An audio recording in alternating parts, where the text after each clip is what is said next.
Hello friends, இன்றைக்கி என்னுடைய சமையலை பார்ப்போமா? ஹெல்த்தி அண்ட் சுவை சுட சுட ஒயிட் ரைஸ். ஆள் பறக்குதா, நல்லா புழுன்னு இருக்கும். நல்லா கொஞ்சம் கொலையாக தான் வேக வச்சுப்போம். இந்த காரக்குழம்புலாம் அதெல்லாம் சூப்பராக இருக்கும் உங்களுக்கு. அடுத்தது சூப்பரான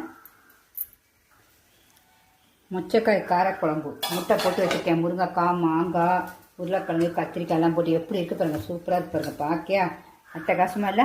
குழம்பு சுவையும் அவ்வளோ டேஸ்ட்டாக இருக்கும்.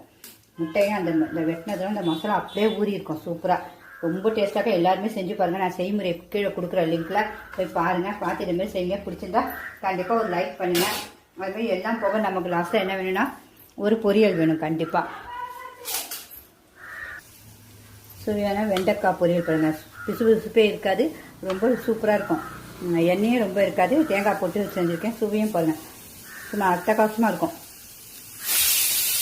அப்புறம் எல்லாம் போக நமக்கு ஏதாவது வேணும் கண்டிப்பாக. ஸ்வீட்ஸ் பார்த்தா இன்றைக்கி இது பாருங்கள், புட்டுக்கார்பட்டின்னு ஊர் சைட்லலாம் உண்டு.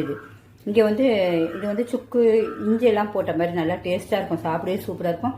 நல்லா ஜீரண சக்தி ஆகும். இங்கே நம்ம சென்னையில் அது இஞ்சி மரப்பா நீங்கள் சொல்லுவீங்க. இது கருப்பட்டில் செய்கிறது ரொம்ப சூப்பராக இருக்குது. யாராவது இதை பார்த்துருப்பீங்கன்னு சொல்லுங்கள்.